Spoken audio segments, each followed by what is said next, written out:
I have encouraged a lot of founders building technical tools, developer tools, to spend a lot of time posting about their thing and telling the world about it, because if no one knows that your technology exists, it's kind of game over. And the best technologies are good at marketing, whether you admit it or not. Welcome to Dalton plus Michael. Today we're going to talk about real startups versus fake startups. In this video, I'm going to say nice things and Dalton's going to make people mad. I hope not. What is the definition? Here's the guy. What's the definition of a fake startup? Oh, okay. So you're setting me up. I might be setting you up. Let's start with the extremes, Please. right? Like with the cartoonish extremes. Yes. So a cartoonishly extreme fake startup Yes. is a startup that never builds a product and never writes any code. Nope. It hires lots of people. The founders are on the 30 under 30 list somehow. That was a high priority. Somehow that's the main work product. The founders have raised money despite never having shipped a product or any customers. Yep. Basically, it's almost like performance art. It's like if you had a modern artist be like trying to disassemble the startup culture in some edgy way. Yes. That's a fake startup. Yes. I like that. Performance art. It's like Hamilton on stage versus actually being there. Yeah, the whole thing is a performance. Yes. It's not real. So what's a real startup? So Or the cartoonish version. the cartoonish version of a real startup is where, everyone is working 996 and it's only programmers. There's not a single non-technical person in the business. Nope. And they're all writing Rust. Yes. And maybe not even Rust. They're writing their own programming language. To start, obviously. Of course. Yes, because it's got a scale. They can't be bothered to do all sorts of things. They're just like super hardcore. They're super focused. Don't have to do any sales. They don't have to do any sales. It's all self-service. Yes. And I don't know, I think back in our day when we were early founders, Google was like the textbook example that I was taught of what real is, just being hardcore. Right? Yeah. Like they look at your SAT scores when they're trying to recruit you. So everything about Google, my memory as a founder was we were trained that was the golden standard for a real hardcore organization. Yeah. These are clear caricatures, right? Like Google, perfect example. Google's like one of the best sales companies in the world. Yes. I mean, they have an advertising business, right?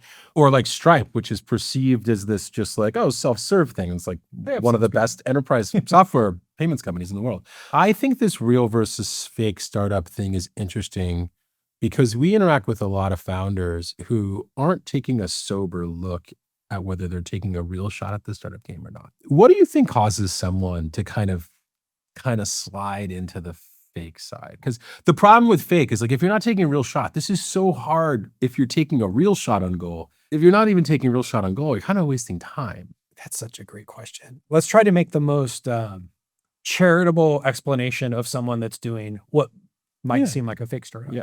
I think that humans are social animals. The way we learn things is we look around the room and we try to see, if you go to a new culture, you're like, okay, everyone's wearing this kind of hat. And everyone takes their shoes off. You just kind of like go through the motions. Yes. And so I think some of the most unintentionally funny performative startups might be someone that's just like, they're like a Martian that's just trying to pretend. If you're almost consuming startup culture solely on Twitter, like depending on who you're following, you might just be cargo culting this thing that looks like startups, but right. And you're like, wait, I thought this was, but you don't realize you're doing it. You're just trying to go along with what everyone else seems like they're doing, and no one's told you otherwise. I see people slip into fake startups when they have poor starting conditions, but high urgency. So it's like, I've got these poor starting conditions and maybe I'm in the wrong place. Maybe I can't work full time. Maybe I don't know a technical co-founder. Like all these kind of non-ideal starting conditions. Like, Dalton, that soil is full of rocks and it's nothing's growing in it. And instead of asking themselves the question, how do I fertilize that soil? How do I improve my starting conditions? They kind of tell themselves grit alone can overcome any starting condition. So I don't have technical founders. Let me just pay for a contractor to build the one. Or I don't know what I'm doing yet, but let me put together a pitch deck and try to, it's just kind of like grit will see me through. And grit's important, but oftentimes I'm telling founders, use the grit to improve your starting conditions. It's a lot more efficient use of grit. It's like, Do high leverage work. Improving your starting conditions is often high leverage work. That's why we tell people to come to the Bay Area. Yes. It's like, all things being equal, your starting conditions are better here. I feel for the people who slip into fake, because sometimes I think they're slipping into fake because they don't have any interest in winning, right? They just want to be part of the game and look cool. But more often, I think they slip into fake because they feel as though they have to start right now. Yeah, That's it's tricky. again, you said the term cargo culting. Yeah. To recap, if you want to, Yeah. out there wants to look up what a cargo cult is, it's where you would like performatively do something and expect it to have like a magical outcome. I don't know. You can read the history of that on your own time, but it's pretty fascinating. Yes. And so it'd be like, okay, let's rent an office. Yes. Let's hire people and put them in the office. Yes. And let's do investor meetings. Yes.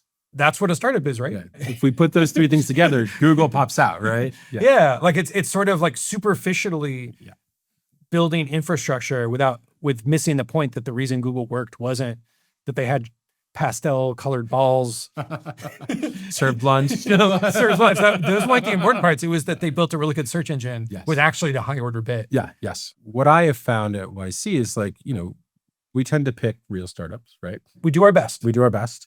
We tend to pick startups that are probably more on the, I want to put my head down and build developer tools than on the, I want to raise infinite money and what is software again. As a result, our advice is probably more, let's call it sales and revenue oriented than people would expect. How do you think about that? Like who are we actually talking to when we're giving that advice? Advice is most helpful when it's something that you never would have done on your own. Yeah. Like if we're just telling you to do stuff you would have already done, yeah, that's not useful. Like what was that? Did you see the tweet recently where it was like Ben Horowitz was like, oh, some VC told me to only hire 8 players. And I'm like, thanks, dumbass. That never would have occurred to me. Only hire 8 players. That's amazing advice. I was gonna hire 8. So basically, if you're just telling people shit they're already gonna do, that's not that useful. Yes. But telling people things that they never would have cooked up on their own, or that they sort of need inspiration or a pep talk to do, it's actually pretty important. Yes. And so when we take some super technical teams and we're like, no, you should hire salespeople. Yeah. Or you should sell yourself. Yeah. Go out and try to talk customers and sell it. That's transformative. Yeah. And so you'll notice at the beginning of this talk, we were talking about the extremes. I have encouraged a lot of founders building technical tools, developer tools, to spend a lot of time posting about their thing and telling the world about it, because if no one knows that your technology exists, it's kind of game over. And the best technologies are good at marketing, whether you admit it or not. And that Stripe is great at marketing, whether you're aware of it or not. And Google is great at marketing. And, some of my newer startups like PostHog, they do a lot of developer marketing, and that's why people have heard of it. Yeah. They couldn't just like wait in the ivory tower for people to hear about PostHog. They have to market the heck out of that thing. I think that there are myths created about startups that people kind of model themselves after, like, oh, like, Google didn't do any marketing. This guy didn't do this. This guy didn't do that. This was always self-serve forever. And kind of when you take the startup that the company you think is one and you create a myth about it that's not true, and then that's where you set your North Star, you really screwed yourself, right? You've really screwed yourself. And I think that you make a really great point. The best companies, our whole job is to get them to be better at some of the things that don't come naturally. Because on the stuff that comes naturally, they're good. Yeah. You got it. Like, just keep doing what you're doing. Like, good work. And if we're in there saying, like, you should really build better software, like, we probably made a mistake. All right. That's real versus fake startups. If you find yourself in the fake camp, do something about it. Cheers. All right. Thanks, Michael.